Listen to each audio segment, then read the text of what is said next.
Hi there, it's Mrs. Drake with the trumpet, and this is Book 2, Lesson 7. Of course, I hope you've already warmed up and all that on scales. And let's take a look at song number 1. Do you notice that it starts with some rests, and then there's a hopper?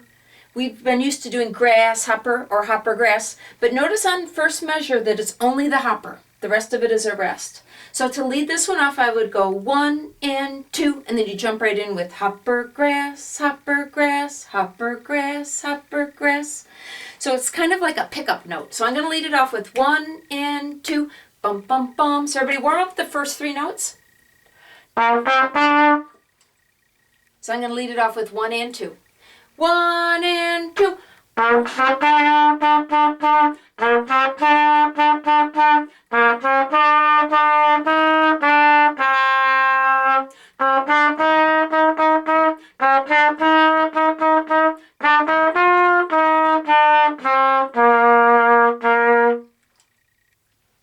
Song 2 starts similar, but it didn't put the rests at the beginning. So I'm still going to lead it with 1 and 2, and then you jump in with the hopper. Take a look at this one. B flat key signature, but there's no B's in it anyways. Remember when a melody ends on an F, they often have the B flat key signature. Okay, so song 2, warm up the beginning. Warm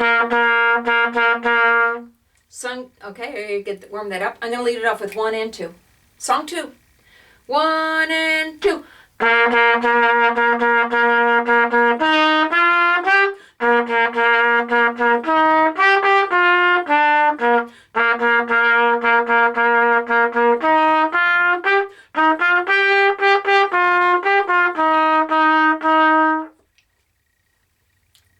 right, let's take a look at number 3.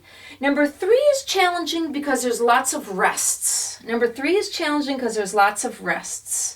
I'm looking at the ending. It goes up to high C. Notice how there's a fermata on that very, very last note. That means you hold it as long as the leader wants. I'm having a little trouble with my lips, so I'm not sure I'll be able to get a good tone on that high C. But kind of watch and I'll nod when I want you to cut it off. So you always look to the leader on those fermatas. If you're playing all by yourself, you hold it as long as you want. Okay, so on number 3, no key signature, so the B's will be middle finger. You trust yourself to remember that. There's a B in measure 10. If you want to draw a natural sign or a 2 over it, it's totally okay. It's better than playing a wrong note. It's better than playing a wrong note. Okay, everybody. So there's lots of rests on number 2.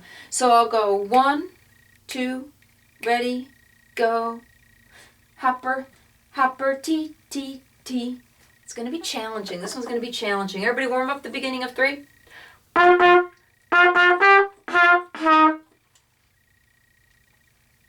Okay.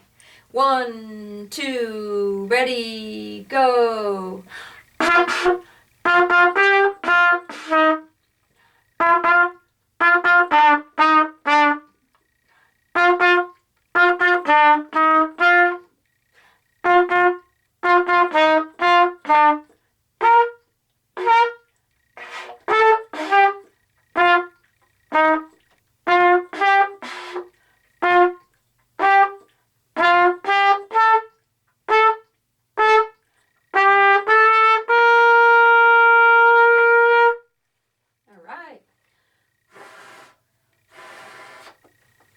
Okay, number 4 is by the famous Russian composer Tchaikovsky, and it's called March Slav. March Slav. Love this piece.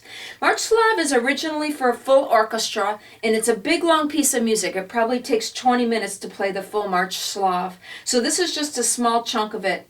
And if you kind of enjoy number 4, if you like how it sounds, I encourage you to look on YouTube and maybe find the full version of March Slav. I think you'd enjoy it by the symphony orchestra. Okay, song 4. Maestoso means slowly and proud, slow and proud, but there's a lot of accidentals in song 4. There's a B flat key signature. Okay, I don't see any B's in it anyways. It's in D minor, so D minor often has B flat key signature. Okay, but do you see there's a G sharp?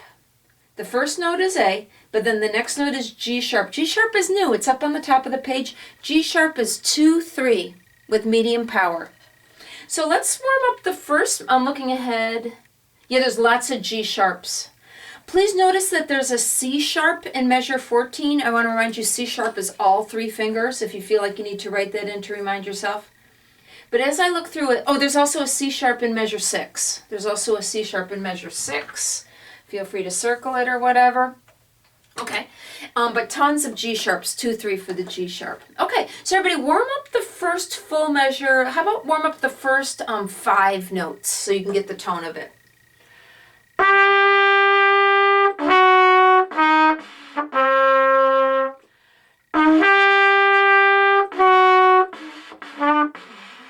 I need a drink of water. I'm having so much trouble with my tone, sorry.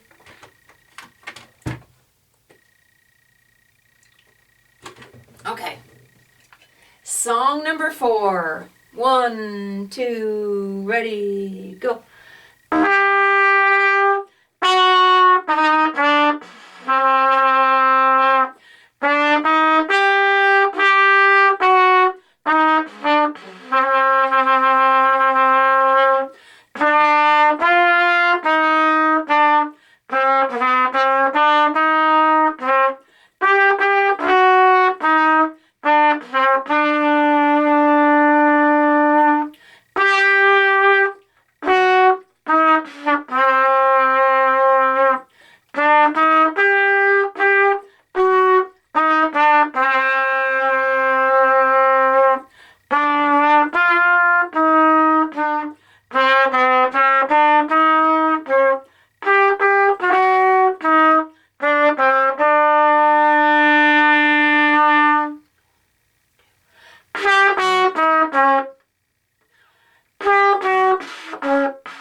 It's a powerful piece of music. I encourage you to look for it on YouTube. Tchaikovsky's March Slav by Full Symphony Orchestra.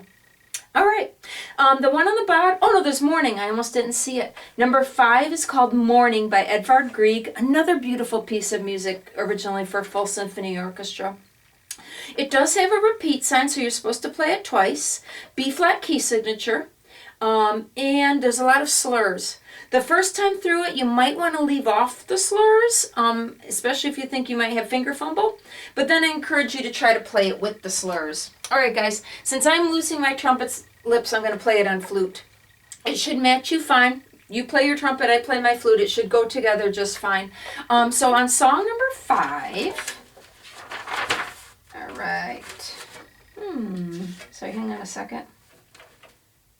Yeah, okay. So song number 5, everybody warm up the beginning. And again, you can try it with the slur or try it without the slurs at first. All right.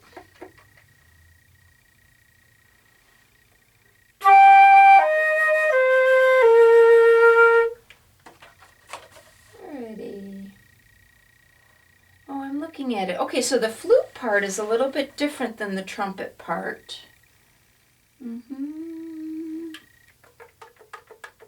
Yeah. Okay, so it ends up being kind of a duet. So I encourage you to try the trumpet part on song number 5. Try it without me. Try to get it going. I am going to play what's on the flute part. So it is not the same. Please realize that it ends up being a duet, meaning your tone won't match my tone. So I encourage you to try song 5 without me first. Go ahead and turn off the video. Try song 5. But now I encourage you, after you feel like you got it under control, try to play it along with me. So it's going to be a duet. The flute part is a little bit different than the trumpet part, but it should sound nice together. And let's do it with the repeat. So everybody find your first note. And the speed is going to be this. Okay, song number 5. Ready, get set, go.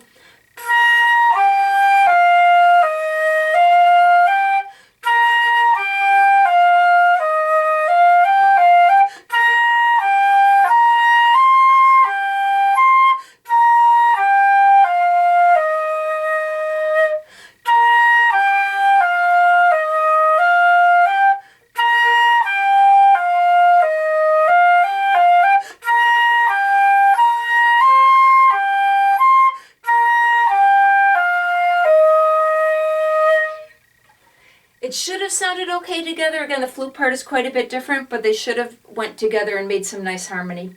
Okay, let's take a look at heroes and villains. This one's kind of challenging also. Okay, so heroes and villains. Again, the flute part is different than the trumpet part. So the beginning is the same, but then it changes a little bit. Look at measure 10. Do you notice in measure 10 you have 8 measures of rest? In the song, Heroes and Villains, each measure is worth 2 beats. So you're going to count in groups of 2. 1, 2, 2, 2, 3, 2, 4, 2. Do you remember how we do it in band? And then you come in at measure 18. So on this flute music, I will look kind of toward the camera and give you the signal when I hit measure 18. Hopefully you counted right and you knew where measure 18 was anyways. But the flute plays all through that 8 measures of rest at measure 10, So I'll be playing, you'll be counting the rests. When we get to measure 18, I'll kind of give you a big signal and hopefully you'll be on the right track to play at measure 18. Okay, check the key signature. So the B's are going to be middle finger. There's some G sharps. Remember G sharp is 2, 3. There's a high C sharp in measure 21. Remember, high C sharp is first finger and second finger. So write yourself whatever memos you need to, the B's are middle finger, whatever you think you need to do to play it right. Okay, so the flute and the trumpet do match at the beginning. Everybody warm that beginning up.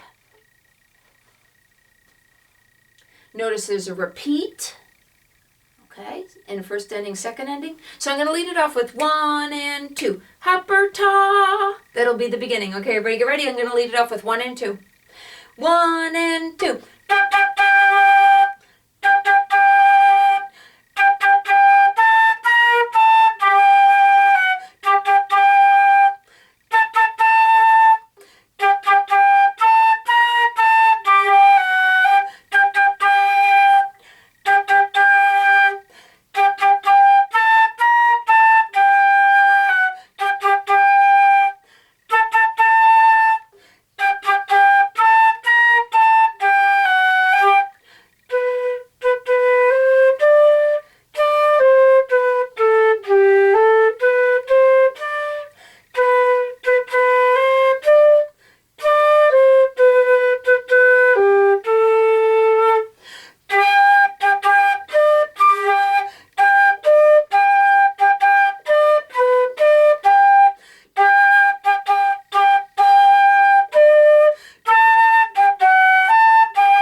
Was kind of cool. Remember, the last one on every lesson has a recording that goes along with it. So if you enjoyed playing along with the flute, I encourage you to find that recording I sent to you and try to play it along with the whole band. Okay, that was lesson 7.